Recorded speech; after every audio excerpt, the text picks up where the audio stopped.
Any good news? Anybody submitted any bids in the last 2 weeks? Y'all not giving, I'm not feeling no love on here on a Friday. Can y'all give sister some kind of interaction? Happy Hey, Friday. hey, Miss Robin. Yay. I'm trying to get some energy, get y'all hyped up for what y'all get ready to hear from Miss Belita. I'm so glad she is a part of the GPI team and GPI family, as well as the Atlanta Black Chamber and Commerce. So that's how I actually met her, and she came in and rescued me because so often, while we're still waiting, so often um, we don't go to a CPA until we in trouble. And now it's going to really cost you money to get out of trouble. And that's what happened with me. And I'm very transparent in everything that I do, um, even with GPI. Again, I'm starting a small business trying to cut corners, and I'm dealing with just a bookkeeper. Well, that bookkeeper messed my books up. Where she had to go back and correct 3 years of tax returns and my books. Where I'm thinking I'm making money, I wasn't making money. So for me, it's key and critical that we pay attention. We'll pay attention to our accounting, understand what it is, and that's what I appreciate what she did with me. No one actually sat down with me and went through my QuickBooks so that I could understand why this is in that order, in that category. Does this need to be placed somewhere else? And even, there's, I guess, different tricks of the trade. I don't know them, where I'm now minimizing my tax liability. Right now, I could not afford what I was paying myself. But there's different ways to, as a business owner, that you can begin to leverage the system. And that's what it is. We just don't know that tax system. And it's legal. It's legal. And I trust Belita. And when you're dealing with an accountant, that's like a doctor. You have to be transparent. You have to be open. And so often we run from the ugly. I run from the ugly. I was traumatized with that first business. I had $400,000 of debt on my back. Oh, the IRS, $250,000. They asking for all of these 940s, I don't know what all of that is, but I had to learn. So my thing is is to make sure that you start out right, understand your books. Because if your books isn't right, nothing is right, especially as you enter into this space. So, welcome, everybody. Thank you all for joining me. Um, and I would like to let me see some other faces on the camera. Miss Green, Miss Rossell, Michael, and I got somebody with E94688. I don't know who that is. I want to make sure that you're part of the community. Who's on that? I think it's a phone or it's a camera. Somebody has an extra camera on. I don't see the microphone. Okay, Miss Madden. All right. Uh, Life share. Is that Michael Swift? Yes, ma'am. All right. I don't think I've seen you either. I'm making folks show their face. I done got up. I got makeup on. I done dressed up for y'all this morning. So if I can do it, I want to at least see y'all. All right. I'm going to jump into it. We have a lot to cover. This is truly going to be a master class. Belita, the last two classes, she has come on. She's talked to us about taxes and all of that, and preparing and understanding the different entities. Those that were in the cohort that we just started last night, you all had a lot of questions around the legal entity. So if you do have questions, please put them in the chat and she'll answer them. Again, it's all about us beginning to network, understand who we have, put your information in the chat box. It's about us collaborating. Everything is about us collectively working together. You cannot do this by yourself. Building capacity. This month, again, is all around your financing. As I said, today we're talking about the infrastructure, profit and loss. What does it, just the basic accounting principle, not anything in depth, but some of the things that you need to understand. Next week, I've always said you need to have an exit strategy. What's your end goal? So this young man, his background comes from Ernest and Young, and we also now collaborated. He deals with mergers and acquisitions. Understanding, do you sell sell your company? What's your end goal in your business? Do you want to build that business up and acquire some others? So understand how that process starts early. You don't know anything about that space. So that's why I'm excited about these partnerships that I'm bringing to you guys. Again, next week. I will be honored. I'm very humbled to be honored at the Midtown Brunch Society.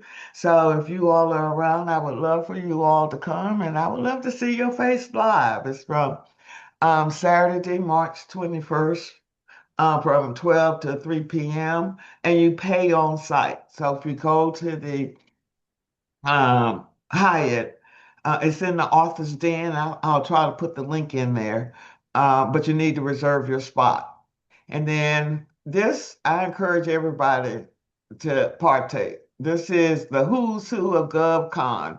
It's going to be a one-day event, and he's done quite well in bringing a great host of presenters and speakers. And we are at a Black-owned studio, so I'm excited about that. April cohort, if y'all know anybody, I'm a small business owner as well. We're going to start that cohort in April. Actually, I'm going to make it Wednesday, the 8th. So spread the word if you all have benefited from GPI's program.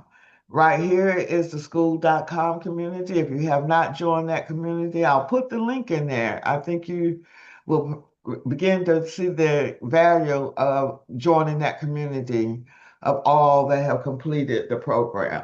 I'm excited about where GPI is going. GPI is now no longer just based on my program, as I'm teaching you guys to create different areas of revenue streams. That's what we've begun to do based on the team that I've pulled together. And our goal is to start with you and follow you all the way to the end, no matter where you are.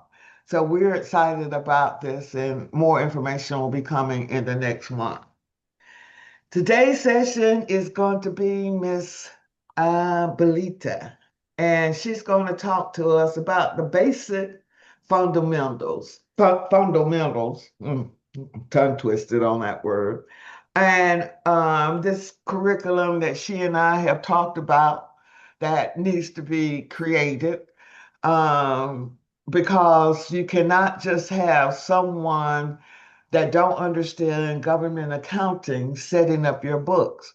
And it's rare to find someone that understands what the government is looking for when you are winning those contracts, and how should your accounting system be set up. And so the whole purpose of everything that we do is we want you to we want you to learn how to to do it yourself. I don't want you to be dependent on no one. Yes, we are here to support you, but our goal is that you learn and understand it yourself because that accountant, I went through 5 or 6 accountants in that first business. They are key. You cannot have people playing around in your books. With that being said, um, it is on you, Miss Belita, and I'm gonna let you do your thing and gonna share the screen. And I think we're ready to go. I'll make you co-host. And Oops. are you good? Yes, I think I'm just sharing the wrong screen. All right, are you guys able to see my screen here? Yes, ma'am. Okay, yeah, so thank you very much, Paula, for inviting me to be here today. So my name is Belita Blassingame. I am CPA and owner of the JB Method. I have been a CPA for close to 20 years now, believe it or not. And I started out my journey as a CPA in corporate America. So I worked in corporate America for some major organizations for about 15 years before I decided to go out on my own. And when I went out on my own, instead of going into just taxes, I decided to go into the fractional CFO space because one of the things that I realized is that a lot of small businesses, they don't operate with like a corporate mindset. They operate with just the mindset of getting by. They don't want to work, like the regular 9 to 5, but they don't bring a lot of the principles that I'm sorry, they don't bring a lot of the principles that the major organizations have to their small businesses so that they can be profitable. So what I do is I work with small businesses to implement both structure, framework on the financial side, but then I also bring in the personal side to it as well because for small businesses, if you are a small business owner, this is your livelihood. It's your retirement. You don't have anybody that's funding your 401k. You don't have anybody that's paying for your medical expenses. So we start from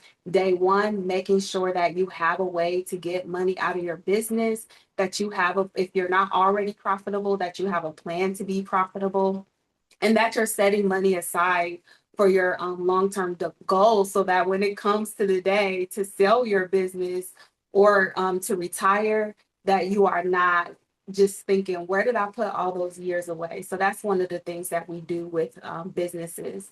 And so recently, when I first started, I was working with a lot of women-owned businesses just because me myself, just being a single mom and a lot of the struggles that I've had just trying to get like funding even for my own business. I wanted to help other women walk through that. But I just started getting a lot of government contractor clients. So then I niched into this space for about 3 years and then created some special content just around government contractors. So that's what I kind of want to share with you guys today. So today, really, I would just say if you have ever found yourself just stressing over like when your payments will hit your account or whether you have enough reserves to cover like your expenses, I would say you're in the right place. Many of the government contractors that we work with, they could be winning contracts but still feeling like that tightness and like where is the money. They a lot of times have revenue coming in but they also have financial stress that goes with it because they don't know like when the timing of their payments are going to come in, and a lot of times that increased revenue is associated with a huge tax bill, or they're just trying to pursue contracts, but they don't know like a lot about the profit margins or anything like that. So I always tell people like government contracting is very lucrative, but just because you win a contract, that does not mean that your business is going to be financially stable. In fact, a lot of government contractors will experience like more financial pressure as they grow just because managing that amount of money and the tax implications that come along with it and not having organized books can get you in a very bad place. So today I'm going to be giving you guys some fundamentals on like tools, strategies, and systems that you need so that you can improve your cash flow and even just understand what the difference between cash flow and profitability are. Help you identify some hidden costs and some ways that you can look for profitability in every single contract that you get, and make sure that you are staying compliant, and then also how to kind of structure some KPIs so that you can get real-time financial insights, so that you can make important financial decisions around your business. So those are kind of a few things that we're going to be diving into today. So let's start with the financial foundation, right? So government contracting is a little bit of its own animal. It requires a little bit of nuances to the way that your finances have to be set up in your books than other businesses. So your accounting system has to be able to support things like job costing. It has to be able to support indirect rates. It has to be able to be government audit ready. And then it also has to be able to support proposal pricing. But a lot of contractors, they just operate with like bookkeeping systems or bookkeeping chart of accounts that were just designed for general business and not federal contracts. And so if you don't have the right accounting system and you don't have the right KPIs in place, then that can cause difficulty with knowing if your contracts are profitable. It can also cause compliance issues. And so three of the main pieces of financial statements that you need to know about is one, which is called the profit and loss statement. So the profit and loss statement is your the financial statement that shows the profitability of your business, which is different than the cash flow. So the cash flow shows the actual movement of money. So we'll talk about the differences between those, because some people tend to think about profit and cash the same way, and it's really not. And then the third financial statement that we really won't get into today, but we'll get into it if you guys were to sign up for the class, which is the balance sheet. And if you think about a balance sheet, think about that as being like the net worth statement, but for a business. So it shows your financial strength. This is something that you want to be very strong if you're thinking about getting lending, if you're ever thinking about getting partners, or if you're thinking about raising capital, you want to have a very strong balance sheet. So let's talk about what we have on this slide here, which is cash versus profit. So when we talk about cash flow, think about cash flow as being the total money that comes in and out of a business. So this is all the money coming into your bank account. When you issue an invoice, if you issue an invoice to the government or to any other customer, that goes onto your profit and loss statement as profit, but you have not received, until you receive any cash for that business, it is not counted as cash flow. So that's how some people, some businesses can run into trouble. So I can give you an example. Imagine if you're a contractor and you go out and you get a $500,000 contract. So great, you know, your revenue on your profit and loss statement is showing $500,000. But before you get that $500,000, because the government pays very slow sometimes, you still have to fund payroll. You still have contractors that need to be paid. You still have equipment or materials that you have to front cash for. You have to cover your overhead. So that is instances where you have cash may have run into a cash deficit before you receive the revenue for your payment. So when we think about profitability, we think about the financial performance of how a company is doing over time. So this, once again, think about it as if you issue an invoice to a customer or a vendor issues you an invoice for an expense.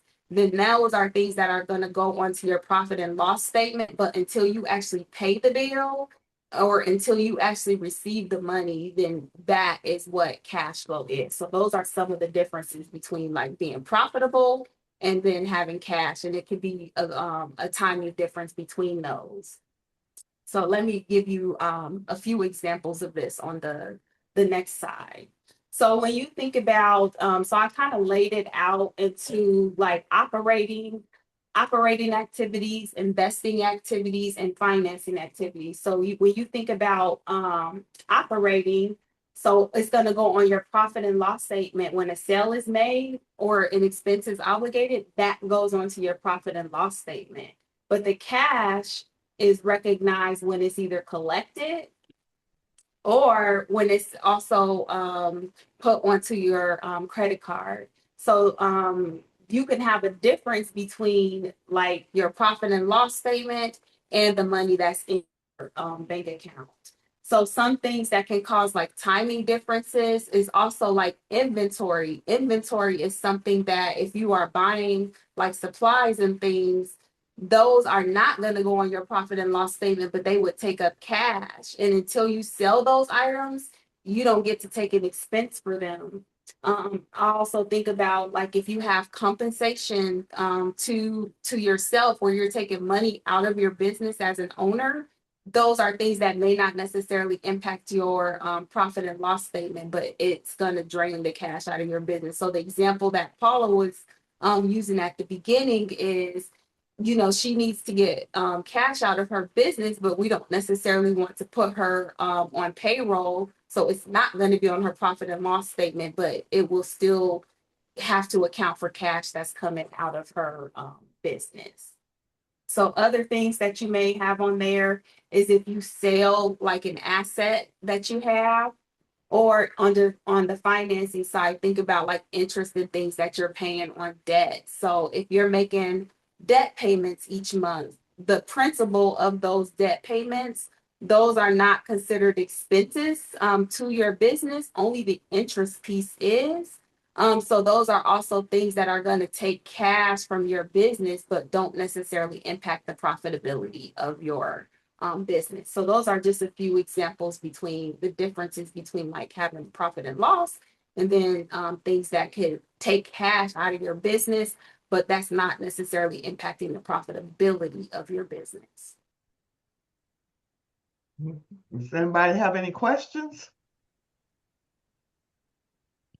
on this? Are y'all lost? Are y'all with her? I have a question, and it's probably technical, but Belita, can you pick like whether you do accrual accounting or cash accounting, or is there some kind of rule that dictates which one? Yeah, so typically I would say businesses that are just starting out should use cash basis. There it's a lot simpler and it helps you to track, you know, your income and expenses with the timing too when cash is coming in and out of your business a little bit closer. But if you have inventory or once your revenue gets to a certain point, then at that point you are mandated to do accrual accounting.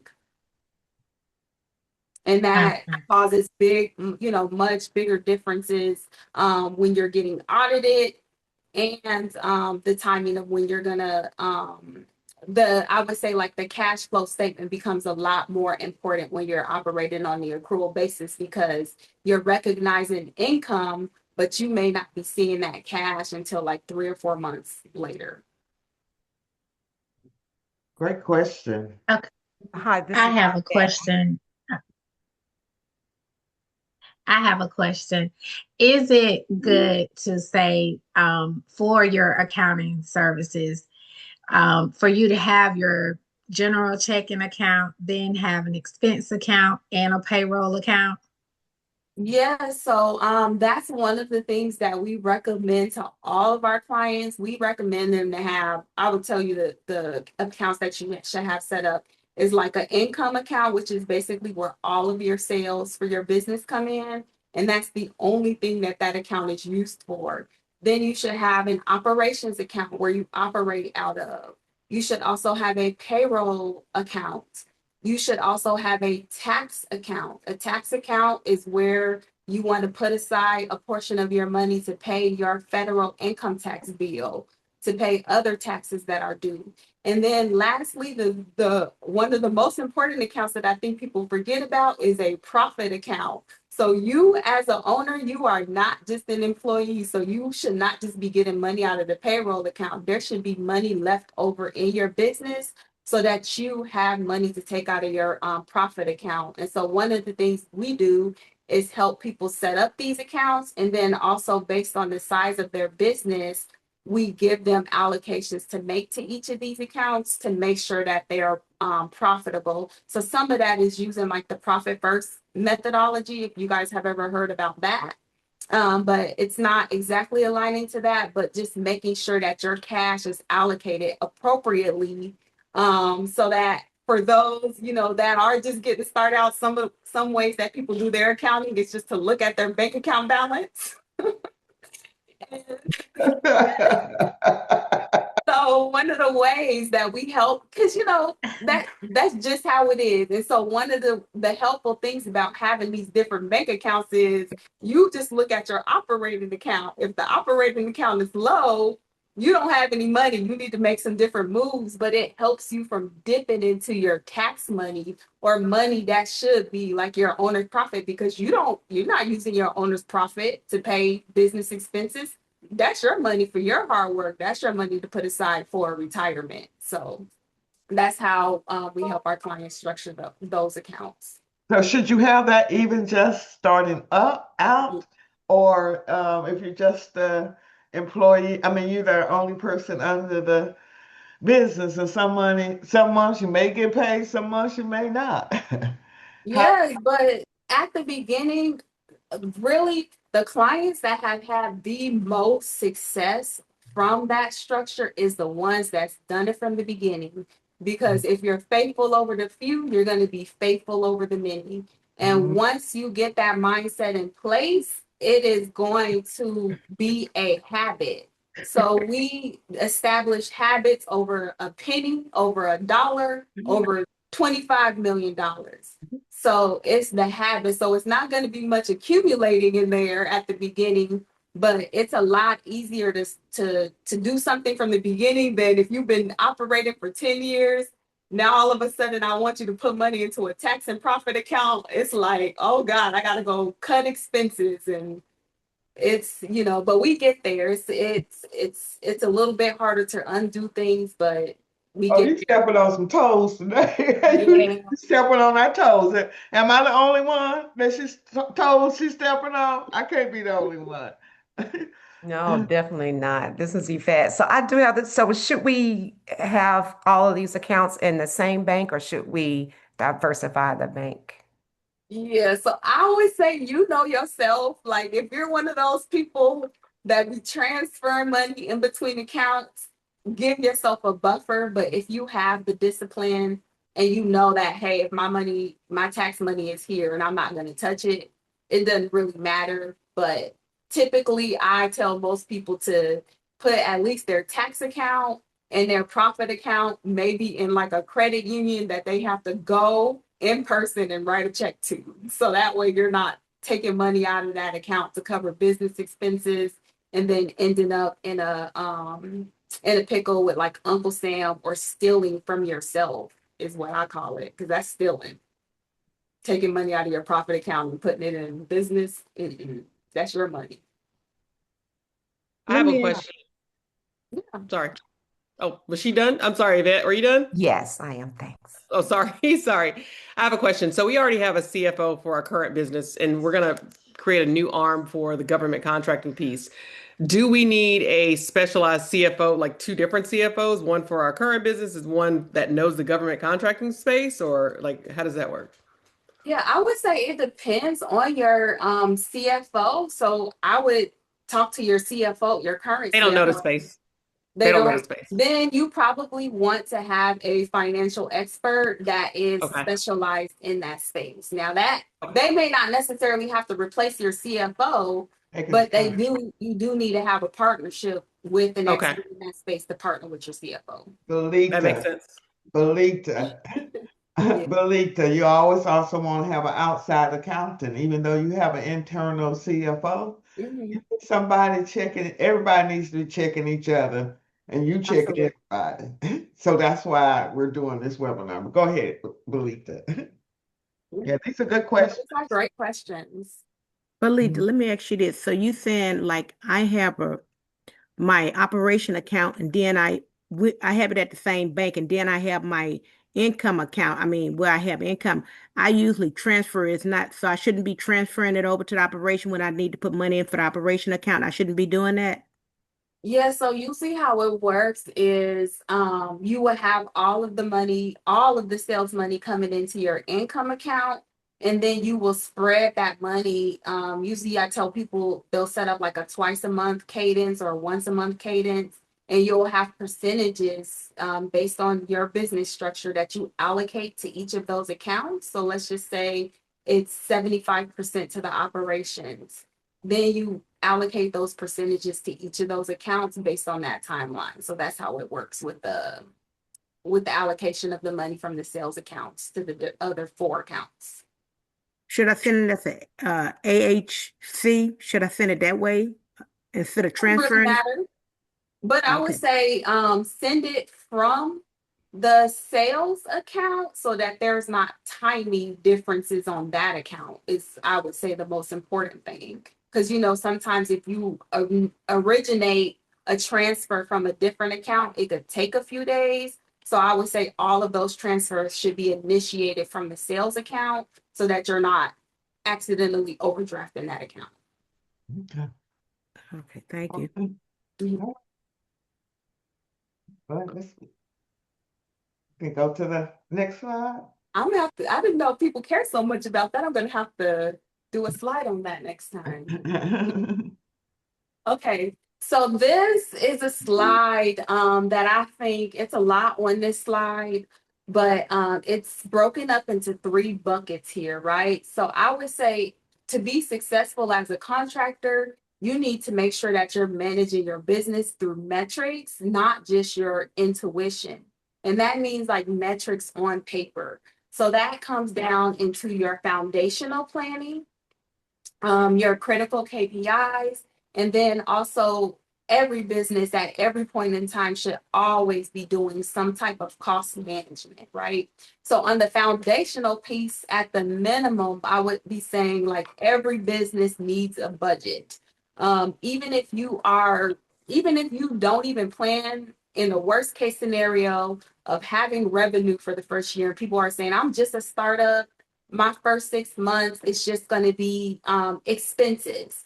Well, you still need to know how much money you're going to spend. Where is that money coming from? Is it coming from your savings? Is this money coming from investors?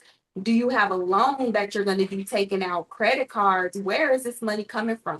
So a budget will help you be able to understand and control your costs, help you control your projections.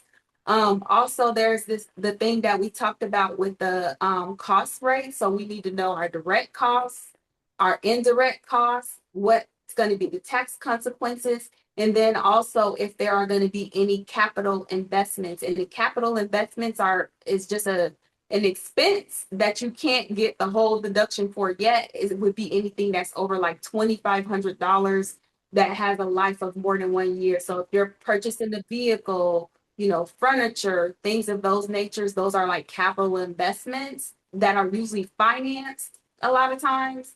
And so all of those things have to go into a budget so you know where the money's coming from, how much you're going to borrow, how much it's going to cost you.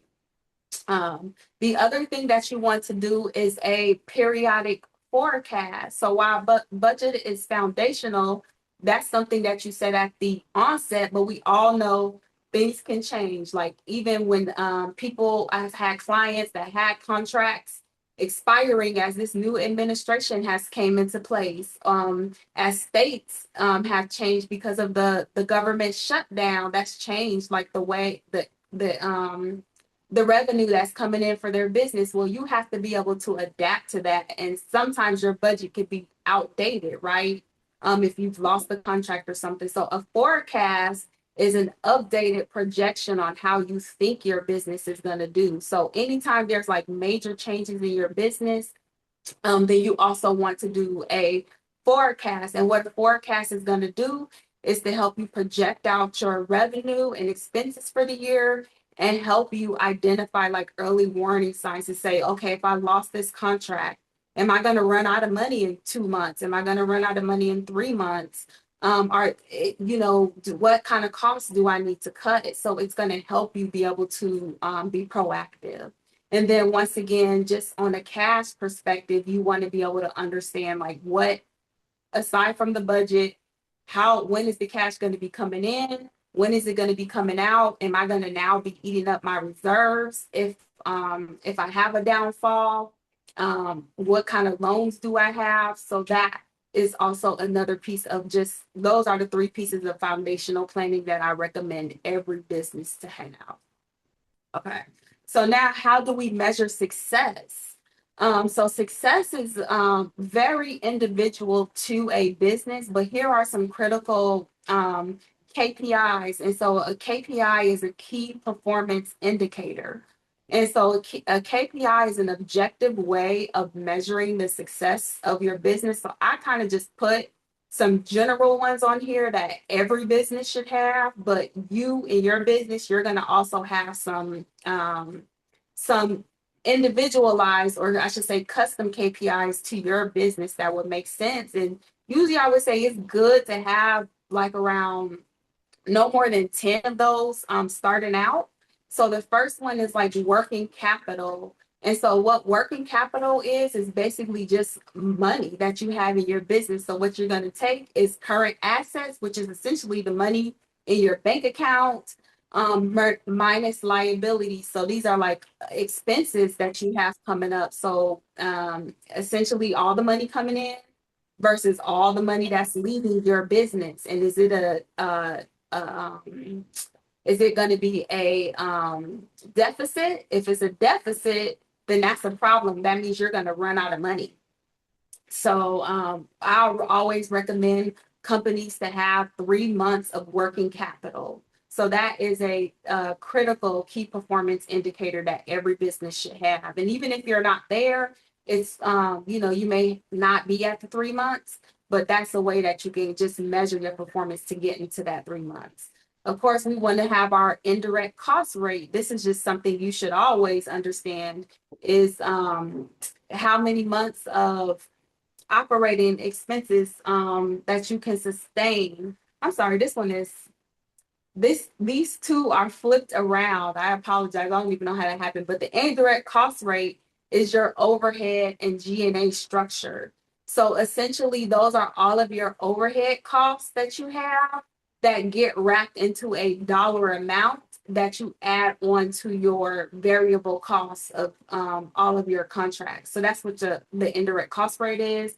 And then the cash runway is how many months of operating expenses you can sustain. So sorry about that getting flipped in the presentation. The day sales outstanding. So this is just how many days on average does it take for you to collect money. So the benchmark for that could be different. So if you are on a government contract that pays on 60 days, maybe your benchmark is 60 days. And so if you start understanding that, hey, it's taking me 90 days to collect, then that means you're running another 30 days out of cash. And so that's something you may need to tighten up, with your collections on the government and make sure that you're reaching out to the appropriate people to get paid on time. Or if you have, commercial clients as well, because some people will have a mix, of course, that you are reaching out to your customers to make sure that they're paying on time. And then the last one I recommend is project profitability. So you can have your whole company's profitability, but then you can have major projects that you're working on throughout the year.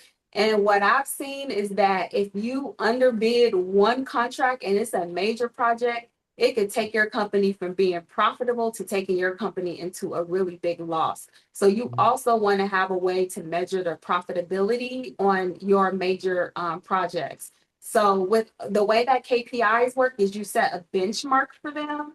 So a benchmark would be like, I want 3 months of working capital. My indirect cost rate is this. My cash runway, I want to be able to have this amount of cash on hand at any one time. And then my days out sales outstanding. So you have your benchmarks, and then you have what your company is actually doing, right? And so if you have not met your benchmark, then you know those are areas of weaknesses that your company has that you need to improve. And then on the cost management side, which cost management is basically just looking at ways to decrease costs, looking at ways to bring your key performance indicators in line. And I have a gift for you guys that attended the webinar, and it's called How to Avoid Underbidding Your Next Project.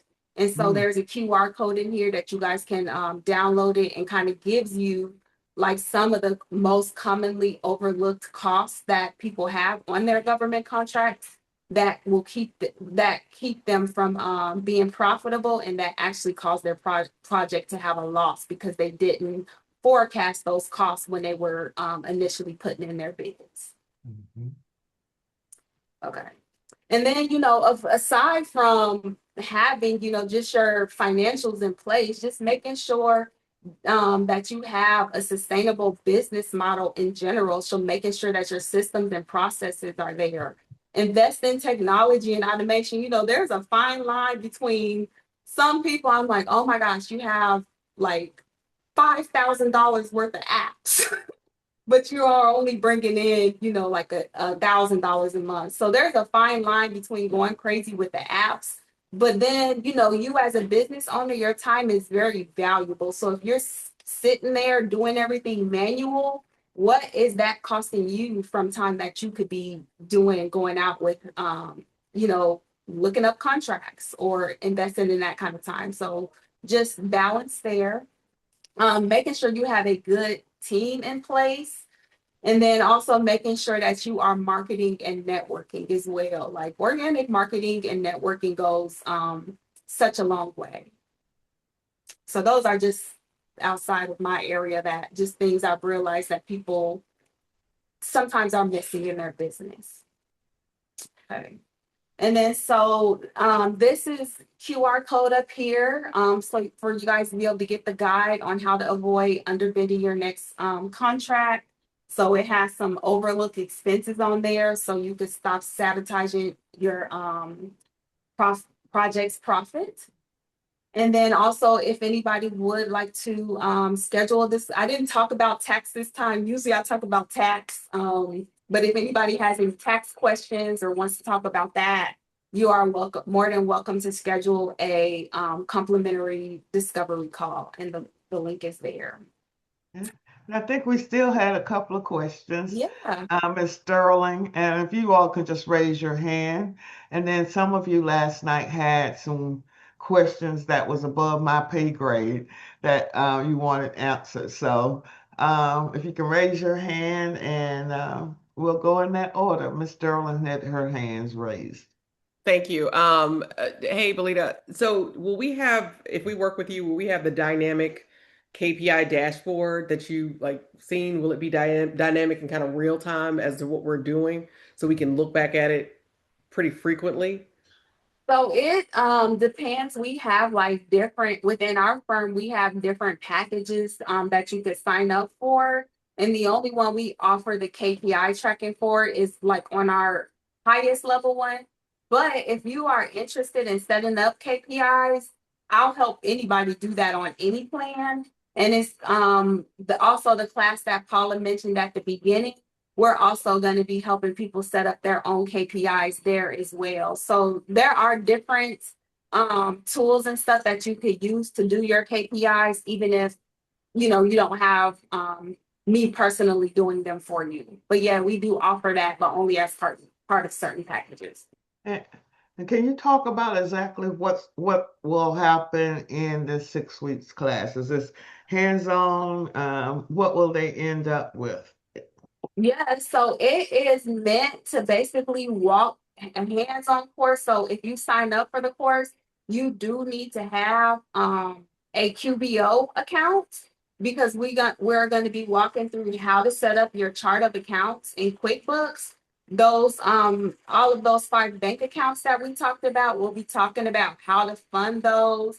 Everybody's going to be a little bit different, so everybody will also have 3 one-on-one sessions that they will be able to use to go over like specific questions that they have about their books or how to set up their profit first allocations is what they're called.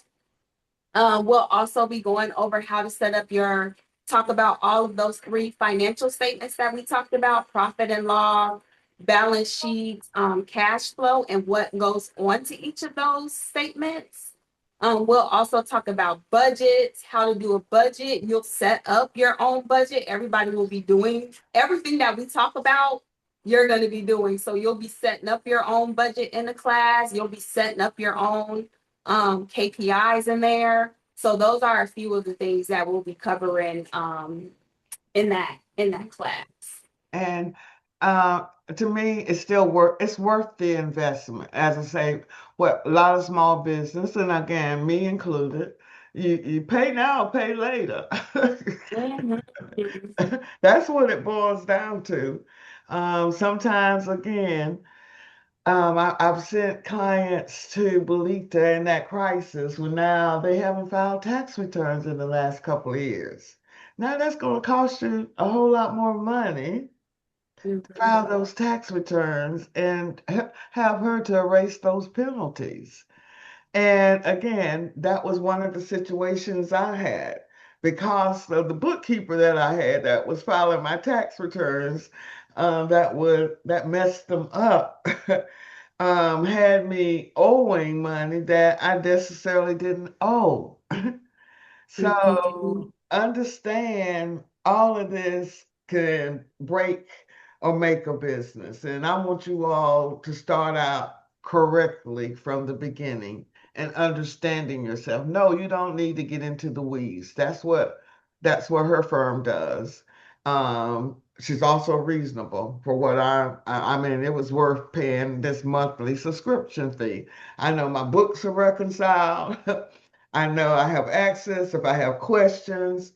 So invest in your business, and it's a tax write-off. I think people look at the now and what's in it and not necessarily the end. You all agree? Um, Yeah, it's and the class that I'm offering, and you guys have a special discount on it. It's the cost of less than 1 month of bookkeeping services, by the way. So my objective really with offering this is to just make the foundations available to small businesses starting out, because I realize that, starting out, it's not, it may not be accessible to pay $500 a month for bookkeeping, but that doesn't mean you don't need to know the foundations. And this can help you go a long way. And then also having the oversight of a CPA, just to be able to take a look at it and say, yeah, this is going in the right direction. Because to Paula's point, even with paying the monthly bookkeeping price, that alone will save you if you get like a penalty in taxes. But $500 a year, $500 for this class, just to make sure that your stuff is good, that you have somebody to walk you through setting things up. I won't be setting things up for you. So, you're going to have to do the legwork, but I will be there, as a coach, as a mentor, to walk you guys through every single thing that you need. And then, like I said, you'll also get those one-on-one sessions just to talk about things that you may not feel comfortable talking about in a group, because I realize that some of the things are really personal as well. a shame. Yeah. How long the class? No. How long the class gonna last? 6 weeks. 6 weeks. What time it's gonna start? It's 8 p.m. It's on the screen. Eastern time. It's on the screen. And I want to share with you my horror stories. In the first business, I went through 5 accountants trying to find somebody that understood government accounting. One of my major contracts required that I have my accounting system set up in compliance on that multi-million-dollar contract. So they had me to buy Deltek, which was a very expensive accounting software. Couldn't find no one to implement it for 6 months. And the reason they like Deltek is because you can't manipulate the data, but you can still use QuickBooks to serve the same purpose and save your money because the software is only as good as the data that you're putting in it, right? When I closed the business, I knew I could not bankrupt. I knew I was going to have to declare bankrupt. I could not bankrupt my payroll taxes. That was out of the equation. So the the bankruptcy attorney said, give me all your money. I'm going to handle everything. I'm your shield. Okay, cool. 5 years later, IRS is calling me, sending me these letters. They like the mafia. That 1-800 number, don't mess with that 1-800 number. They'll break you down. The accountant, the money that when I closed the business, I got rid of my asset, gave the attorney, was supposed to pay the payroll taxes. He didn't pay the payroll taxes. So the IRS was coming after me, 1-800, and I'm calling them saying, well, he did. They was like, you stole the money. We want it. Where is it? I'm crying. I didn't steal it. So finally I got to the revenue officer. The revenue officer, I called him up. What happened? Send me my stuff, because now he want to charge me more money to go back and do the research on why he didn't pay it. No, I'll handle it. Went to the revenue officer, and I'm glad I did. I went to represent myself and told what happened. And she deemed it uncollectible. I owed $250,000. You all hear me? $250,000. I didn't even know that they could deem it uncollectible. But again, that's why it's important that you have a legitimate accountant on your team. There's no way around that. Amen? All right. Anybody have any more questions before we close out? All right. Mhm. I actually had a question in reference to something yesterday that I'm not sure that you got a chance to answer, if that's okay. Correct. So some of us do have multiple LLCs and just wasn't sure if we should close down the extra ones and just focus on the one we're using for government contracting. Can I answer that? As I say, as the POPO on the government side, if you have multiple entities, I got to investigate. And if you have revenue coming in multiple entities, I don't know which master you're serving. So for me, from the government's perspective, not necessarily the accounting perspective, I would recommend you keep open the longest business, because you want to get away from the startup phase. Only way I would say I'm okay with a second entity is if you're housing real estate. That's just a passive income coming in and out. So I don't know, from the accounting perspective, what do you recommend, Belita? I feel like people get very excessive with opening up the LLC. Very excessive.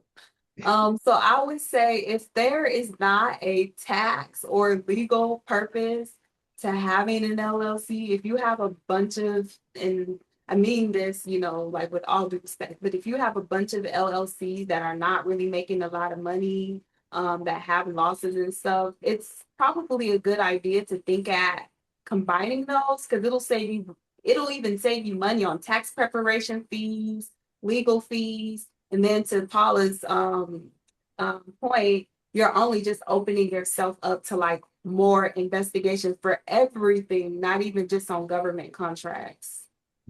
It's your paper trail. It's your Yeah. paper trail. It's your paper trail. Yeah. And that's why it becomes expensive. And that's why it's important that you keep your taxes up to date. Because if you think of your taxes in a business, it's your running income, it's your profit and loss and balance. And that's what the government is looking for. They're looking at last year's tax returns and doing the comparison. So you cannot skip it. There's no way around it. So we've got to bite the dust, and y'all, we got to get real. The first session I had with Belita, I was just crying. My feelings was hurt, but I'm glad I had it because now I'm more comfortable in going in and looking in my books. I knew something wasn't right with that bookkeeper, but I didn't know enough.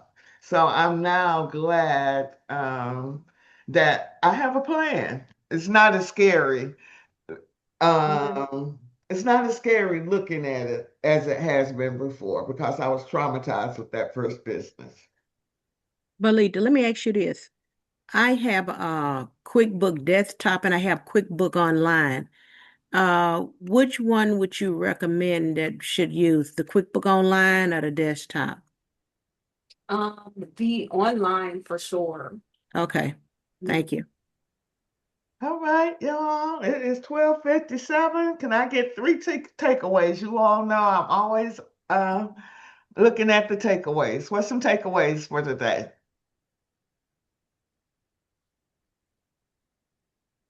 I'm gonna be Bye. calling you. Oh, go ahead, Kat. I'm sorry. I think I'm going to be calling you, Belita, because yeah, I need a person for government contracts, and I want somebody to oversee the person that I'm using now. So yes, I'll be scheduling a consultation. Thank you. This is amazing, and having someone for specific government contracts to do your books, that's my key takeaway. All right. I anchor to that. Love that, Kat. I so agree with you. And then I would just say the thing that I heard the most loudest is at least a minimum of 5 accounts, and those being income, operations, payroll, tax, and a profit account. Thank you for that. Mm, mm.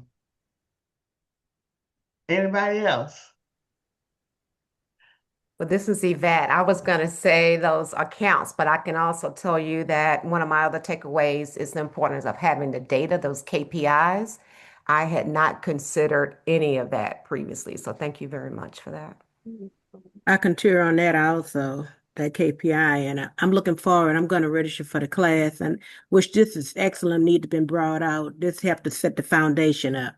I've been in business many years, but with this bookkeeping and all this and the second accountant, I'm looking forward to keep myself clean. I don't want IRS looking in on me for no reason. Thank you. The IRS has to say like the mafia. But even when I was getting those notices, because she had filed it, having Belita be the interceptor, I didn't have to talk to the IRS. Like, here's a letter, Belita. Can you handle this? Put it on me.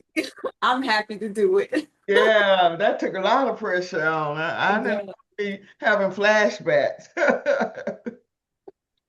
And It's nice to know, even if you've gotten off the golden brick road, that there's a way back, and there's repair and restoration. So, we've just been very vulnerable in this space, and Ms. Watts, I really appreciate all of your vulnerability, because it makes us feel like, okay, it's fine. You just got to do the work.